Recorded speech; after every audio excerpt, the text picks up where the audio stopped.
as a Yemenite Jew, I can tell you that the name itself is not the devil, is not a pagan idol, is not the moon god, as evangelical Christians have been propagating for decades. This is a very, very sick cult, by the way, and their idiocy is quite redundant. I mean, I can't even imagine if people would actually teach themselves these things and flatter themselves with these things, and at the same time claim to support Israel, when in actuality in Israel we say Allah, we say Yallah, we say these terms, these phrases are understandable to our understanding, that they are not in any way, shape or form to what they say, to what evangelical Christians say is basically the devil. No, we understand what the name Allah means, what it signifies. Take the dictionary of the Hebrew language. I take the dictionary and I actually took the name of God, which is, through etymology, is the three letters Aleph, Lamed, Veh. Basically, I wrote it down. I know I don't have the whole thingamajigs on, you get the idea. So basically, Aleph, Lamed, Veh. This in Hebrew means, see, that's the thing. Without the vowels, because the dots, the nikud, the dots, or the vowels right here, these are vowels beneath the letters, indicate how the word itself is to be pronounced. So I'm going to block these right now for a second, but I'm going to show you. This right here, in my understanding, because I'm going to say what it is, this says God. Elah is God in Hebrew. Now, with these two right here, with these two vowels, this is the Fatah Sagol, Fatah Sagol. This would indicate that this would turn the word God, which without these vowels it would be God, Elah. Now it would be Olo, Olo.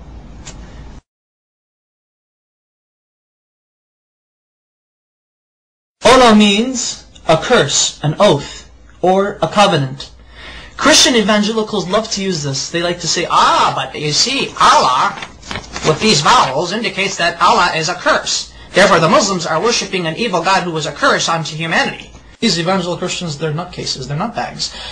And I took it upon myself further to actually see how they got this idea that Allah, the Arabic name of God, is a curse, and more recently is the devil. I don't know how they do it, but they do it. Allah is not the devil. God forbid. May God even forgive me for saying such horrible things. But here's the Hebrew version of the Arabic name Allah once it is written in Hebrew. The Arabic name Allah has 4 consonants because Hebrew is like Arabic. It's almost similar. Same alphabet, same thing, just different script. This is the Arabic name of God. This is how the script is. This is when it's connected, because Arabic is a cursive language. This is the connected form, but however it is 4 letters. 1, 2, 3, and 4. I'm going to have to baby you guys into this. Now this is the name of God, Allah in Arabic, but broken up. So that way each letter is given its position. This is Aleph, this is Lam, this is Lam, this is Ha. So Allah. Okay. Now this right here, Allah in the Arabic script, this is how it would become rendered in the Hebrew rendition. That way, Allah in Hebrew would be Aleph, Lamed, Lamed, He. Okay. Now, how do we get this? Which this right here is, this basically means cursed. And the only reason why this means it's cursed because of these 2 vowels. There are 7 letters in the Hebrew language that look like this, that have these 3 consonants. There are 7 Hebrew words in the Hebrew language that have these 3 consonants, and they're both the same. How do Hebrew-speaking Jewish people or non-Jewish people know? How do they differentiate? How do they know when a curse means a curse and God means God? Because this right here, without the vowels, this literally means God. This right now I'm just God. This says Elah, Elah. Now with the vowels, it means Ola, which means a curse. This right here. I'm actually going to write down the proper Hebrew name of God with the correct pronunciation. This is how we know. This is how we could tell when God is God and when the letter represents, or when the word is God, or when the word means curse. Okay. There we go. Notice the symbol, notice the vowels. This becomes A, and this dot right here, the holom, it becomes Alo. Alo. Olo and Alo. Olo, Alo. Can you see the difference? This right here, though they have the exact same letters, Exact same letters. Everything is rendered the same thing. However, the use of vowels in the Hebrew language allows us to make distinctions between the understandings of what the words mean, what they imply. This may mean curse, but this at the same time may mean God. Okay, that's fine. In Arabic, God can also be written without using two L's. So it could actually be Alif, Lam, the He. So, Ilah, which is the exact same thing as Allah.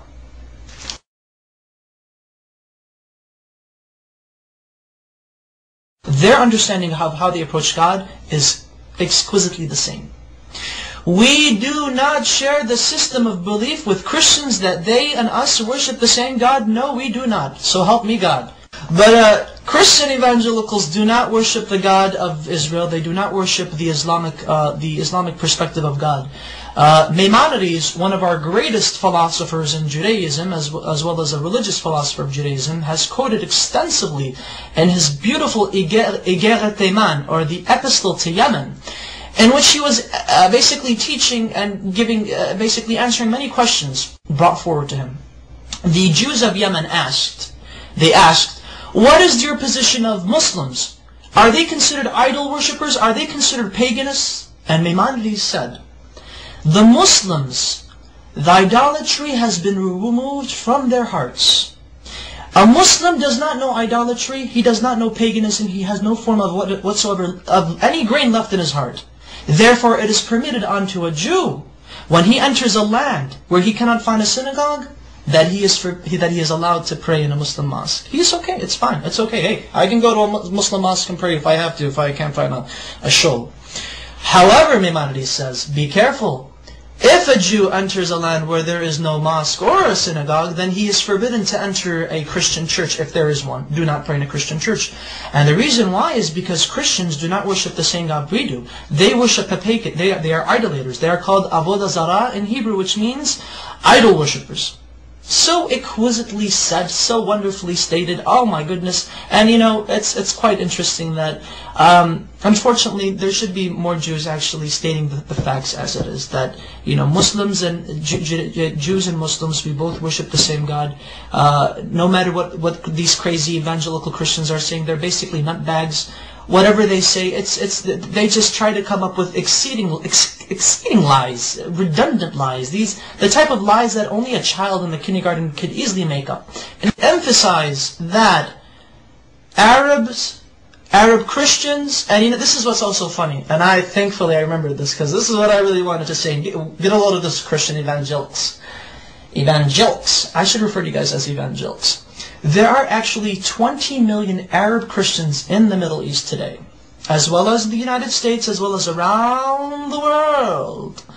And Arab Christians and their religious services and their Sunday services and Mass or whatever God frickin' services they have, Arab Christians refer in the Arabic Bible, the Arabic translation of the Bible, they say Allah in reference to God. Now I would like to ask these evangelicals, what say ye of these people who claim to believe in your Jesus? What say ye to them? Now are you going to go chase them and say, oh, you're worshiping the devil. The devil is Allah. Just to let you know that classical Arabic is very close to classical Hebrew, biblical Hebrew, as well as classical Aramaic. They all tend to agree, they all agree in unison that Allah, Hashem, Allah are, through etymology, which is the study of the root of words, have come to unanimous agreement that Allah is the perfect Arabic name of God, that it cannot be made into a male. Through its perfection, it cannot be made into a male gender nor a female gender.